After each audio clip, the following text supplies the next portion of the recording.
우리 함께 1절과 2절을 읽겠습니다. 시작. 그런즉 유대인의 나음이 무엇이며 할례의 유익이 무엇이냐? 범사에 많으니 우선은 그들이 하나님의 말씀을 맡았음이니라. 아멘. 저는 25년 전에 로마서를 강의한 적이 있습니다. 당시 성경 본문을 잡은 것을 보니 넓게 잡았습니다. 아마도 나무를 보는 실력이 없었던 게죠. 숲을 보는 눈은 있었으나 그 숲 속에 어떤 나무들이 있는지 볼 수 있는 미세한 시각은 가지고 있지 못했던 것 같습니다. 요즘 저는 로마서를 연구하면서 아주 본문을 짧게 잡고 있습니다. 숲을 보기보다는 나무를 보고 싶은 저의 마음입니다. 오늘은 3장에 들어갑니다. 여러분이 알다시피 3장은 총 3가지의 이야기로 나누어져 있습니다. 여러분들이 3장을 눈으로 관찰해 보면 누군가가 질문을 하고 사도 바울은 답변하는 형식을 갖고 있습니다. 그러나 그 사도 바울의 답변은 자신 개인의 답변이 아니라 구약을 인용하며 답변을 하고 있습니다. 특별히 10절부터 18절 보시면 집중적으로 구약을 인용하고 있는 것을 우리 눈에 확인할 수 있습니다. 총 31절을 갖고 있는 이 3장은 크게 3개 문단으로 나눌 수 있는데 1절부터 8절까지입니다. 그리고 9절부터 20절까지입니다. 셋째 문단은 21절부터 31절까지의 말씀입니다.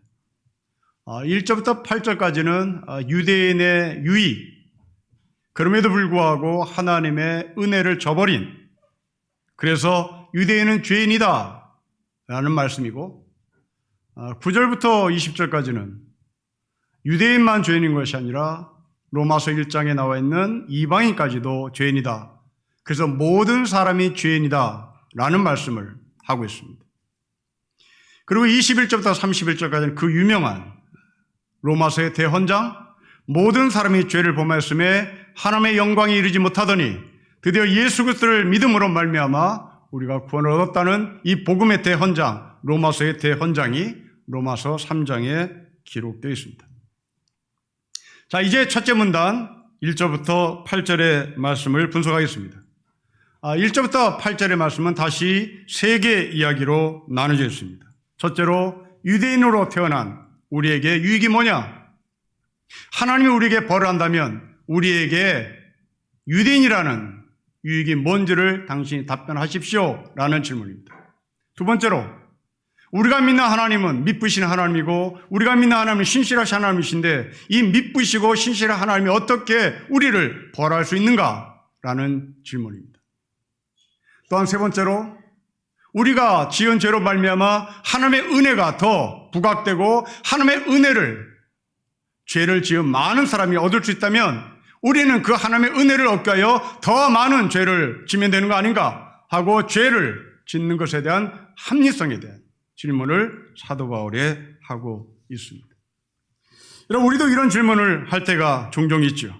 나는 학생 때 세례를 받았다. 나는 학생 때 학생회장을 지냈다. 나는 젊었을 때 기도원에 다녔다. 나는 젊었을 때 그리고 철야기도를 밥 먹듯이 했다. 그런데 지금 내가 교회를 나가지 않는데 하나님은 어떻게 할 것인가? 신실하신 하나님, 믿으신 하나님이라면 이 나 같은 사람을 어떻게 할 것인가에 대한 질문입니다.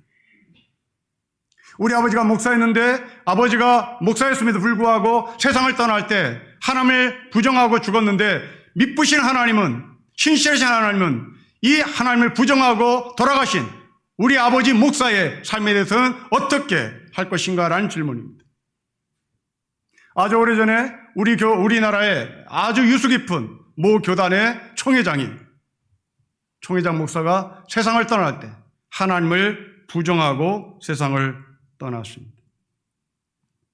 신실한 하나님, 믿으신 하나님은 과연 총회장을 지내 그 거두 한국교회에 정말 중요한 인물이었던 그 목사가 하나님을 부인하고 죽었다면 신실하신 하나님, 미쁘신 하나님은 이분을 어떻게 할 것인가라는 질문입니다.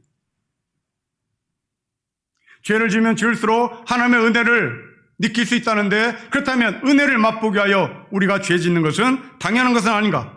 그 죄를 짓는 것은 나쁜 것이 아니라 오히려 하나님의 은혜를 드러나는 선한 기능을 하고 있는 것은 아닌가라는 질문을 하죠. 자, 이 질문에 대하여 사도 바울은 답변을 합니다. 여러분 1절 말씀을 우리 같이 읽겠습니다. 시작. 그런즉 유대인의 나음이 무엇이며 할례의 유익이 무엇이냐? 여러분 누군지는 모르지만 사도 바울이 지금 유대인인 누군가가 사도 바울에게 질문합니다. 유대인의 유익이 무엇이냐라고 질문을 합니다. 바울 선생, 내가 하나 당신의 설교를 듣고 기분 나빠서 질문을 하나 해야 하겠습니다. 나는 당신이 알다시피 유대인입니다. 나는 당신이 알다시피 모태신자입니다. 나는 당신이 알다시피 8일 만에 태어나서 할례를 받습니다. 나는 태어나서 유아세례를 받았습니다. 그것도 한국의 유명한 목사를 통하여 유아세례를 받았고, 우리 어머니는, 우리 아버지는 내가 태어난 지 8일 만에 할례를 줬던 것처럼 나는 태어나자마자 교회 나갔고, 태어나자마자 교회 나가서 유아세례를 받았습니다. 그리고 우리 집에 조상 대대로 내려오는 율법책이 있습니다. 우리 집에 할머니, 할아버지 때부터 내려왔던, 우리 할머니, 할아버지가 봤던, 그리고 밑줄이 그어진 성경책이 책꽂이에 꽂혀 있습니다. 그런데 내가 당신의 설교를 듣고 보니 동의하지 할 수 없는 문제를 하나 지적하겠습니다. 당신은 왜 유아세례 받은 사람을, 당신은 왜 태어난 지 8일 만에 할례를 받은 사람들, 당신은 왜 자자손손 성경이 손때가 묻고 그 성경에 밑줄이 그어지고 그 율법책이 우리 서가에, 우리 책꽂이에 꽂아 있는데 그것을 보고 왜 당신은 구원을 받지 못한다고 말하는 것이요? 그럼 도대체 할례 받은 유익이 뭐요? 유아세례 받은 유익이 뭐요? 믿는 집안에 태어난 유익이 뭐요? 우리 할머니, 할아버지, 우리 고조할머니, 고조 할아버지가 밑줄 그면서 성경을 읽었고 그 성경을 지금 우리 집에 가보로 남겨놨는데 그것을 책꽂이에 꽂아뒀는데 도대체 이것에 대한 유익은 없다면 그 이유가 무엇이요? 라는 질문을 합니다. 적어도 유아세례를 받았다면, 적어도 믿는 가정에 태어났다면, 적어도 우리 할머니, 할아버지가 밑줄 그은 성경이 책꽂이에 꽂아 있다면 적어도 나에게는 그러한 어드밴티지를 줘야 되는 거 아니요? 나에게 프리미엄을 줘야 되는 거 아니요? 중간에 예수를 믿은 사람, 성경을 한 번도 읽어보지 못한 사람, 그들에 비하면 우리는 훨씬 앞서가 있는 사람 아니요?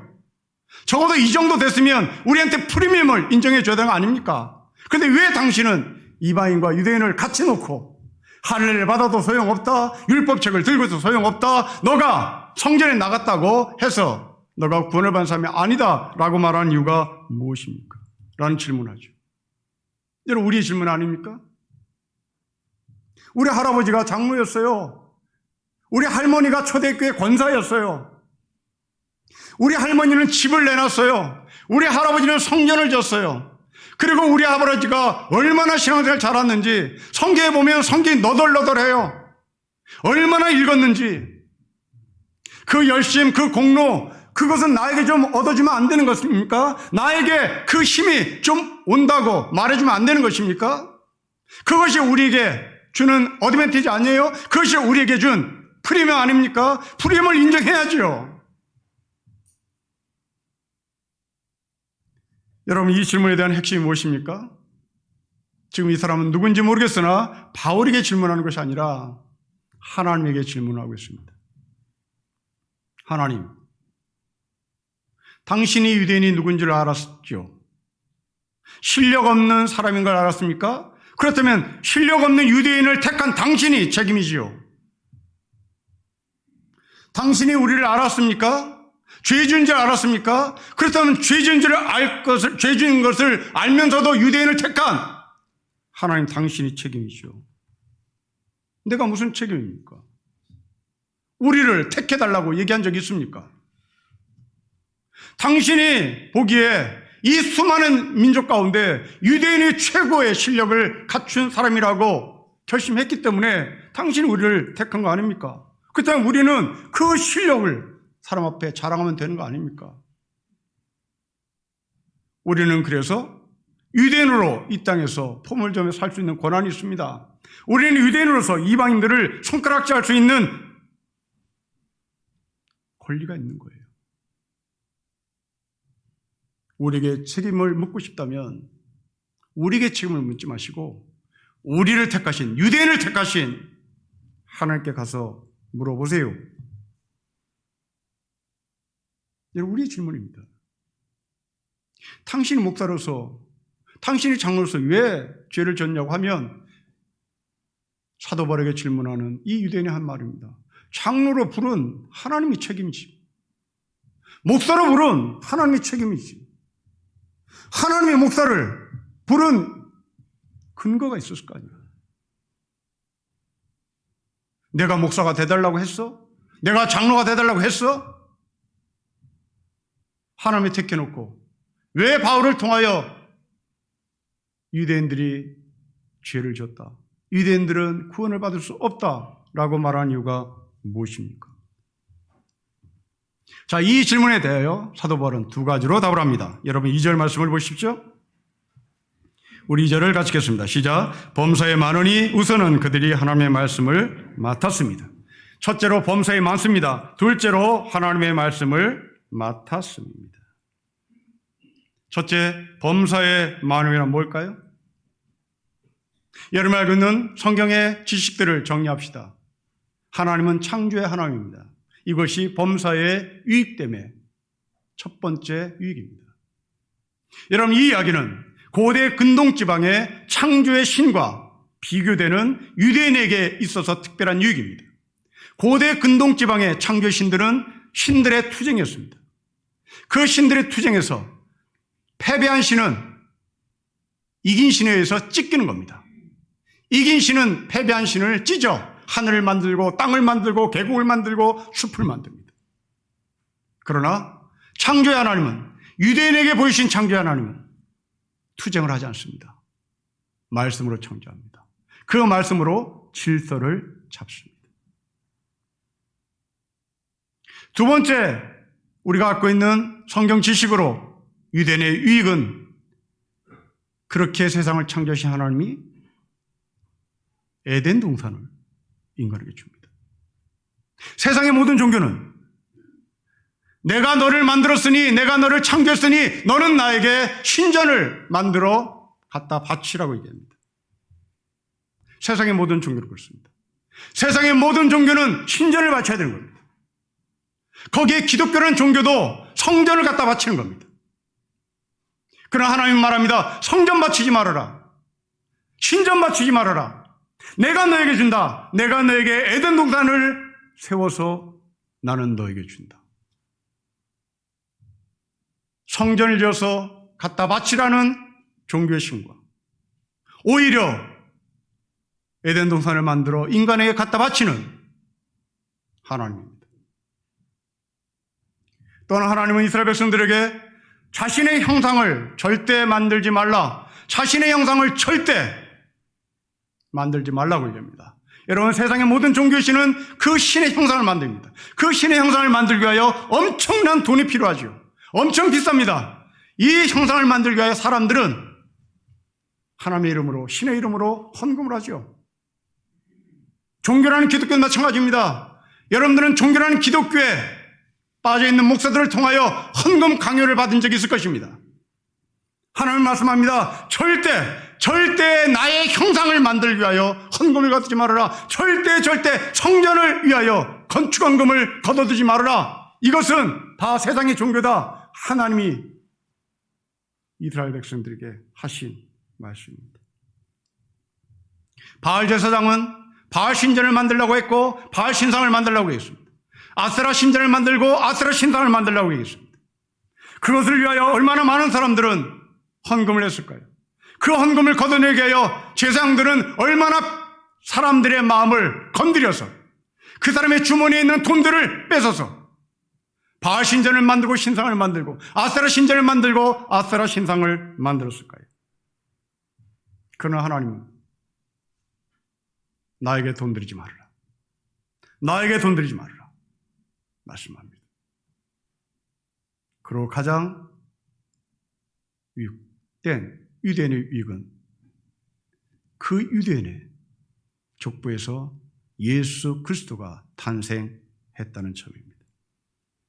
여러분, 세상의 모든 종교는 인간이 하나님을 만나러 갑니다. 그러나 유대인에게 나타나신 하나님은 그 하늘에 잘 벌고 이 땅에 내려오십니다. 여러분, 세상의 모든 종교는 신을 만나러 하늘로 올라가는 그 과정 속에 요구되는 헌신, 요구되는 돈, 요구되는 열심, 요구되는 봉사 엄청 많습니다. 여러분, 종교라는 이 기독교가 종교라는 것에 갇혀 있어 설교라는 목사들은 여러분들에게 하나님을 만나러 열심을 부리라고 합니다. 하나님을 만나러 헌신하고 합니다. 하나님을 만나기 위하여 봉사라고 얘기합니다. 이것은 성경이 아닙니다. 이것은 기독교라는 종교에 갇혀 있는 제사장일 뿐인 겁니다. 하나님은 우리 보고 하늘로 올라오라고 말하지 않습니다. 하나님은 자기 아들 예수 그리스도를 이 땅에 보내십니다. 사랑하는 성도 여러분, 창조의 하나님, 에덴 동산의 하나님, 신의 형상을 만들지 말라고 하시는 하나님, 하늘에 자리 부리고 이 땅에 내려오신 예수 그리스도, 이 이야기의 공통점이 무엇입니까? 은혜입니다. 은혜입니다. 유대인은 은혜의 하나님을 만난 겁니다.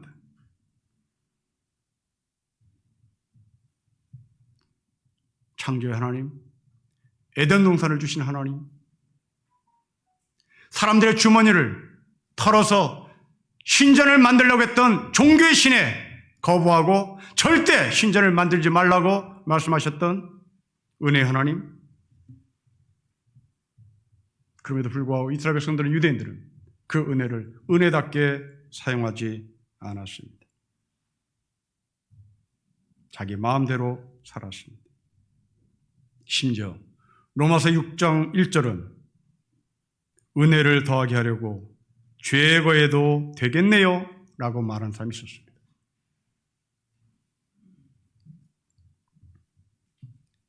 여러분들은 국가재난기금을 받은 것으로 알고 있습니다. 해외에 나가 있는 우리 동포들은 받지 못합니다. 어찌 보면 이것은 큰 테두리에서 은혜죠.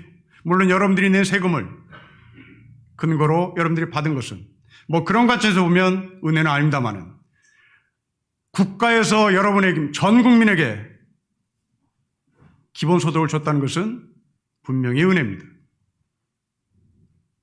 그러나 한국 사람에도 불구하고 해외에 나가 있는 선교사님들은 받지를 못합니다. 신림교회는 결정했습니다. 국가를 대신해서 해외에 나가 계신 선교사님들에게 나라에서 주는 최대치의 재난소득을 드리기로. 여러분, 이것이 은혜입니다. 은혜를 받았으면 그 은혜의 삶을 살아야 되는 것입니다. 그러나 유대인들은 창조의 하나님, 에덴 동산을 주신 하나님, 하늘을 잘 보고 이 땅에 내려오신 예수 그리스도를 보고도 그들은 은혜의 삶을 살지 않았습니다. 여러분, 마더라는 영화를 보신 기억이 있습니까? 10년 전에 나왔던 영화입니다. 한 지적 장애자를 둔 어머니가 아들을 끔찍이 사랑하는 겁니다. 얼마나 사랑이 도를 넘었던지 그 아들이 사람을 살인했음에도 불구하고 그 살인한 흔적을 다 쥐어버립니다. 이 문제를 해결하기 위하여 뛰어든 형사는 퇴치 범인을 잡을 수가 없습니다. 완벽하게 처리했기 때문입니다. 그러자 형사는 문제를 해결하기 위하여 그와 똑같은 지적장애 하나를 지목합니다. 그리고 그 지적장애인에게 살인의 누명을 씌워버립니다. 수갑을 채웁니다. 그 수갑을 채우며 형사가 하는 말입니다. 너는 왜 엄마가 없니? 너는 왜 엄마가 없니? 여러분, 이야기는 모성애를 다루는 이야기가 아니라 사회 계급을 다루는 영화입니다. 똑같은 장애인입니다. 똑같은 지적장애인입니다. 하층민일 수밖에 없는 겁니다. 그 하층민 중에 엄마가 있는 하층민, 엄마가 없는 하층민. 그 가운데서도 계급을 다룹니다. 진짜 범인은 잡아가지 않습니다. 범인으로 지목된 엄마 없는 이 장애인이 살인의 누명을 쓰고 잡혀갑니다. 여러분, 이 이야기를, 이 형사를 유대인으로 일치시켜 보십시오.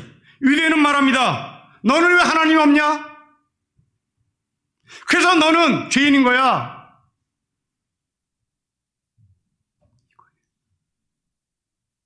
왜 너는 엄마 없니? 그러니까 너는 죄인인 거야. 우리는 하나님 있다고, 우리는 하나님이 있어. 그래서 우리는 무슨 죄를 져도 빠져나갈 수 있어. 그게 우리의 프리미엄이야. 그게 우리의 유익이야. 그게 우리의 어드밴티지야. 여러분, 이 이야기는 멀리 가지 않습니다. 여러분입니다. 내 아내가 권사인데 난 내 아내 백으로 하늘나라 가지. 우리 아빠가 목사인데 우리 아빠 목사로서 기도한 그 기도의 깊이와 넓이의 높이가 얼만데 거기에 나에게 흘러오겠지. 그래, 네 아빠는 목사 아니잖아. 네 아빠는 교회 안 다녔지. 기도 한 톨도 안 했지. 그래서 나는 구원을 받는 거야. 너는 아빠가 없는 거야. 그 형사는 유태인이었습니다. 어떤 사람이 하나님을 만나고 싶어 했습니다. 하나님을 만난 사람이 어떤 사람인지 찾아다녔습니다. 대부분 하나님을 만난 사람들은 극적으로 간증을 하죠. 그 간증 가운데 이 사람의 귀를 의심하게 만드는 간증 하나가 있었습니다. 사랑하는 성도 여러분, 앞으로 지을 죄에 대해서 눌리지 마십시오. 앞으로 지을 죄에 대해서 자유하십시오. 앞으로 지을 죄에 대해서 겁먹지 마십시오. 하나님은 모든 것을 다 용서하십니다. 여러분 기억하십시오. 앞으로 지을 죄까지도 자유하라고 말한 이 간증자의 사고는 대체 어디에서 나온 사고입니까? 여러분, 이것이 바로 유태인입니다. 그것이 자기네들이 갖고 있는 프리미엄이었지요. 그것이 자기네들 갖고 있는 어드밴티지였습니다. 이런 사람에 대해서 신약성경 유다서는 이렇게 말합니다. 저들은 옛적부터 심판을 받기로 미리 기록된 사람이니 경건치 아니하여 우리 하나님의 은혜를 도리어 세교거리로 바꾸고 홀로 하나이신 주제 곧 우리 주 예수 그리스도를 부인하는 사람.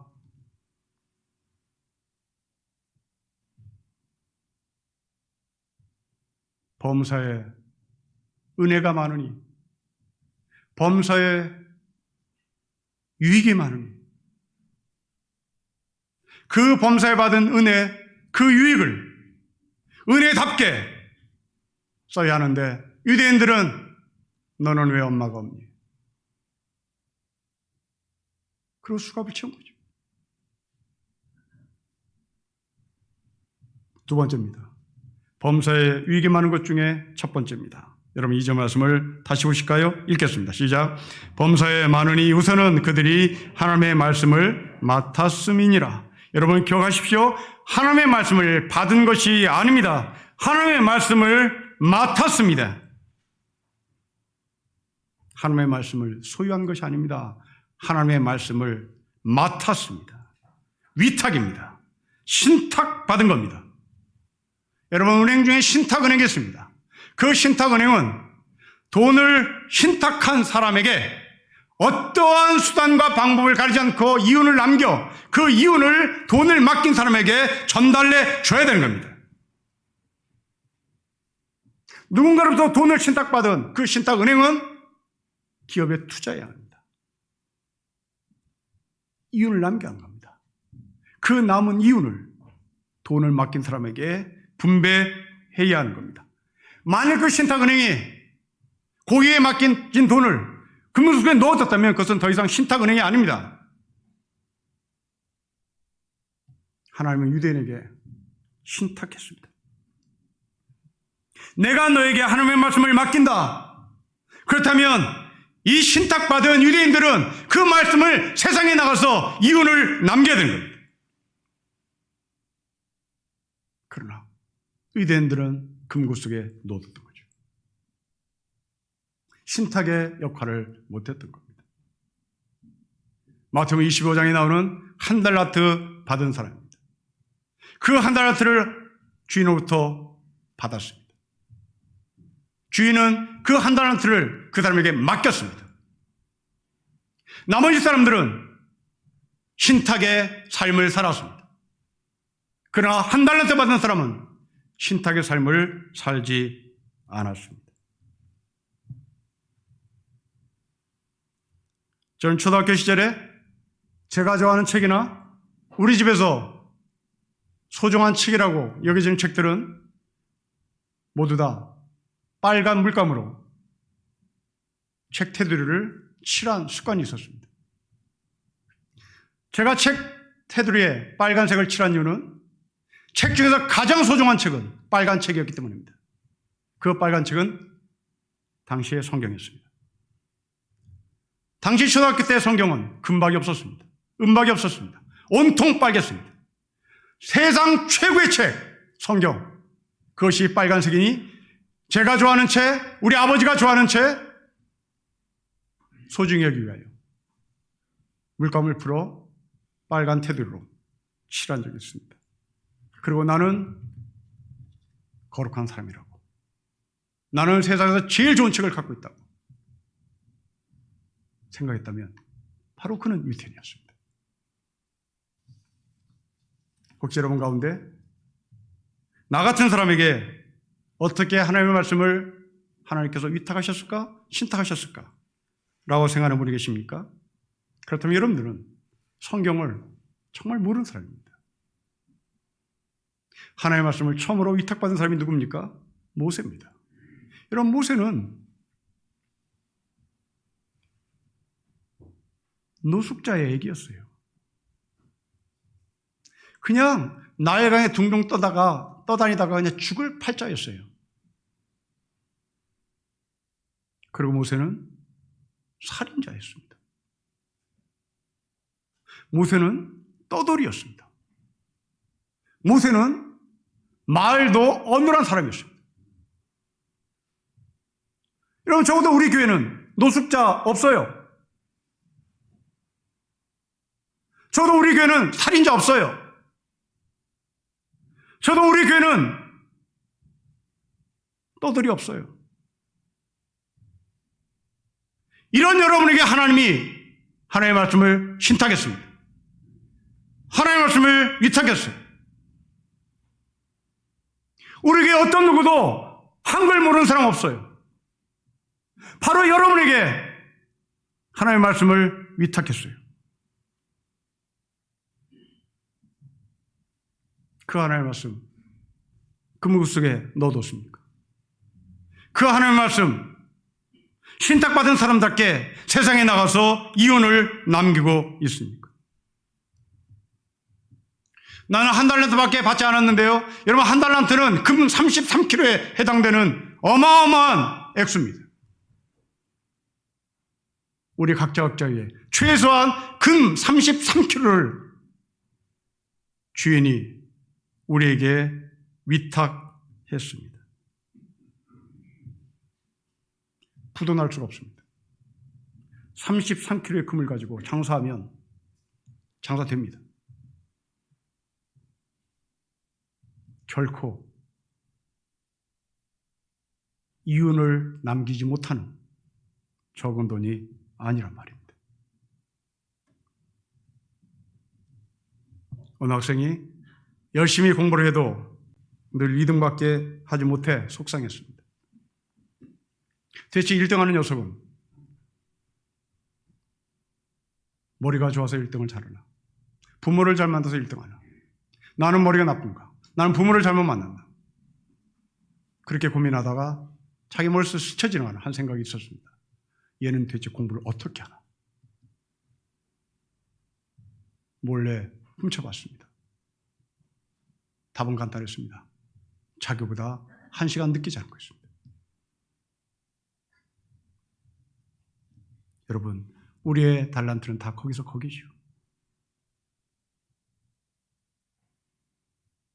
이윤을 남기겠다는 마음이 세상을 변화시키는 겁니다. 세상에서 제일 머리 똑똑하다고 차보하는 유태인들, 그들은 자신의 유전인 자만 믿고 위탁받은 달란트를 금고 속에 넣어둔 꼴인 겁니다.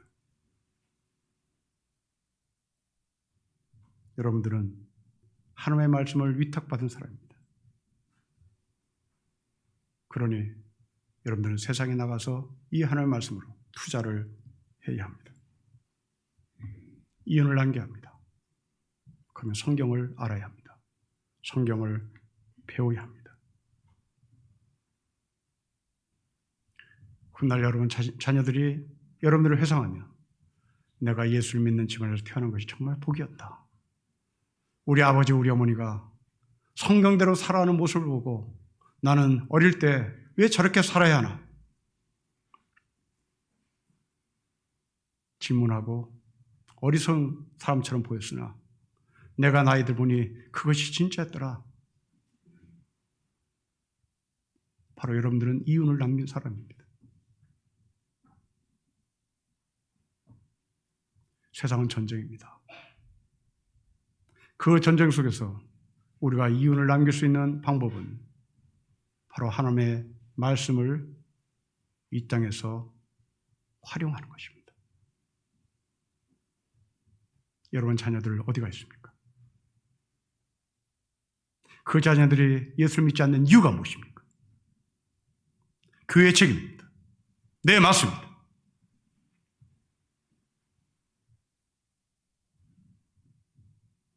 여러분들은 자녀들에게 혹시 너가 예수를 믿지 않는 이유는 교회가 썩어서 그러니? 교회가 책임이라고 생각하니?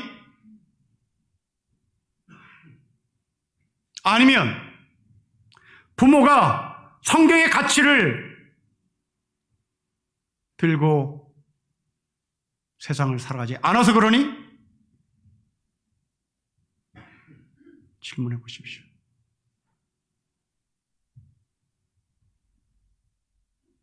여러분 자녀들 입에서 나는 엄마가 아빠가 성경의 가치대로 사는 것이 싫어서 그래요. 그렇다면 그 아이는 반드시 성인이 돼서 돌아옵니다. 하지만 차마 아버지 어머니 때문에 말 못하고 당신아 잘 믿으세요. 나는 예수 안 믿어도 당신만큼은 사겠습니다. 그렇다면 여러분들은 실패한 겁니다. 하나님의 말씀을 맡았다. 위탁받았다. 기억하십니다. 이윤을 남겨 우리 자녀들이 정말 우리 아버지 어머니는 신의 가치가 무엇인지를 알고 사셨던 분이다. 나도 그들을 따르고 싶다. 이윤을 남기는 가정, 이윤을 남기는 선택받은 주의 모든 백성들이 되시기를 주 이름으로 축복합니다. 기도하겠습니다. 하나님 아버지, 우리가 받은 유익이 참 많습니다. 그 중에 하나님의 말씀을 위탁받은 사람입니다.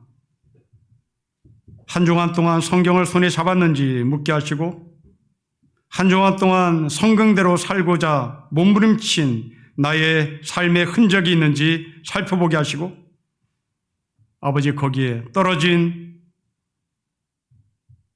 조각들, 이윤들 하나님 앞에 영광으로 돌리고 다시 맡은 자로서의 삶을 살 수 있도록 아버지께서 지혜와 명철을 더하여 주십시오. 주 예수 그리스도의 이름으로 기도합니다. 아멘.